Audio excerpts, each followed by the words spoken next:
예, 장두식 작가입니다.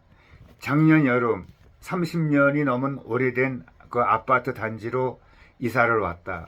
주차 차단기도 없고 높은 담벼락도 없고 아파트 동 입구마다 설치해 놓은 보안문도 또 없다.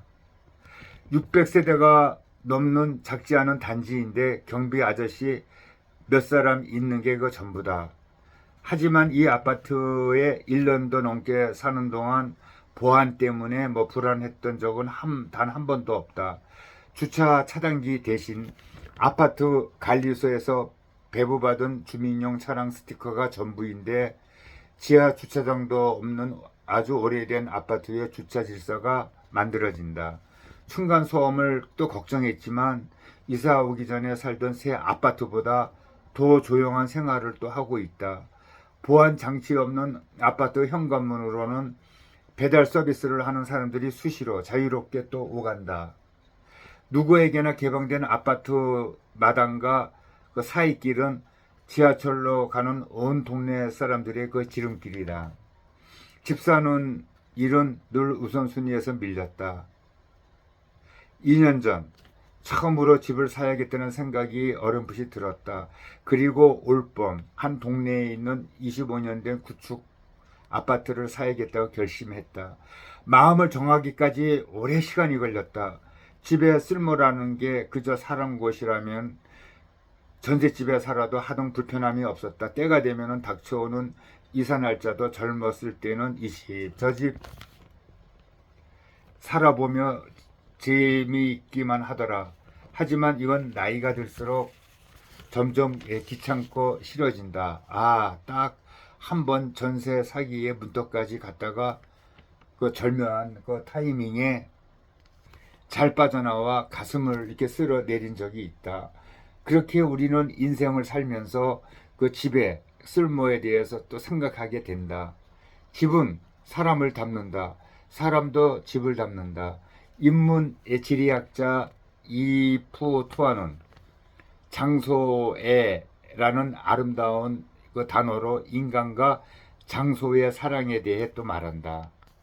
어떤 공간이 자기에게 친숙한 곳이 될 때 다시 말하면 한 번 와보고 두 번 와보고 세 번 와보고 경험이 쌓여가면서 추상적인 공간은 친밀하고 의미가 가득한 장소로 바뀌어간다. 모든 사람은 감정을 또 가지고 장소를 대하게 되는데 이것을 장소감이라고 하고 장소감은 반드시 장소애를 낳는다. 그렇다면은 집이야말로 우리가 장소애를 느끼는 것이 아닐까. 처음 부모로부터 독립해서 내 힘으로 얻었던 그 작고 오래된 그 얼음이 있다. 몇 번이나 닦으려고 애쓰다가 포기한 녹이 쓴 수도꼭지를 남겨두고 내 얼굴이 동그랗게 비칠 정도로 쨍한 알루미늄 수전이 달린 방 2개짜리 전셋집으로 옮기면서 아유 기뻐했다. 하지만 나는 지금도 가끔 애정을 담아 그 작은 방을 또 올리곤 한다. 벗어나고 싶었던 곳도 한때 내가 머물렀던 그 이유와 의미가 있다면, 그리고 그것이 또 쌓여 추억이 됐다면 우리는 장소애를 느끼게 된다. 하지만 집이 투자 대상이 되면 문제가 달라진다. 온갖 욕망의 변수가 개입하니 그때부터는 불안에 또 잠식된다. 이사를 결심한 후 집값이 높은 동네는 처음부터 고려 대상에도 없었다. 그러나 발품을 팔고 다녀도 결국 손에 잡히는 집은 없었다. 물론 방법은 있다. 남들 다 하는 대출.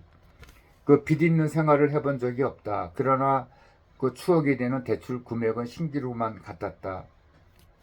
그 돈을 나눠 다달이 내야 하는 그 수백만 원의 원리금을 보고 나니 그제야 숨이 턱 하고 막혀왔다. 언제까지 살지도 모르는데 오랜 기간을 저당 잡혀 내야 하는 돈이다. 수입에 비해 내야 하는 원리금의 균형? 그걸 찾고 타협하는데 또 몇 년이 걸렸다.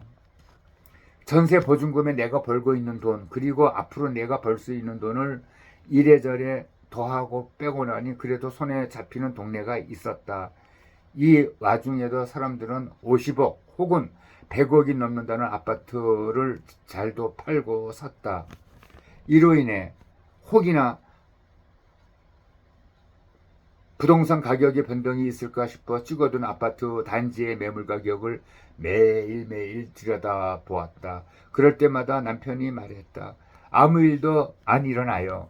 말 그대로였다. 교육도 취직도 부동산도 경쟁의 기준은 늘 상위 10% 안의 그 경쟁이다.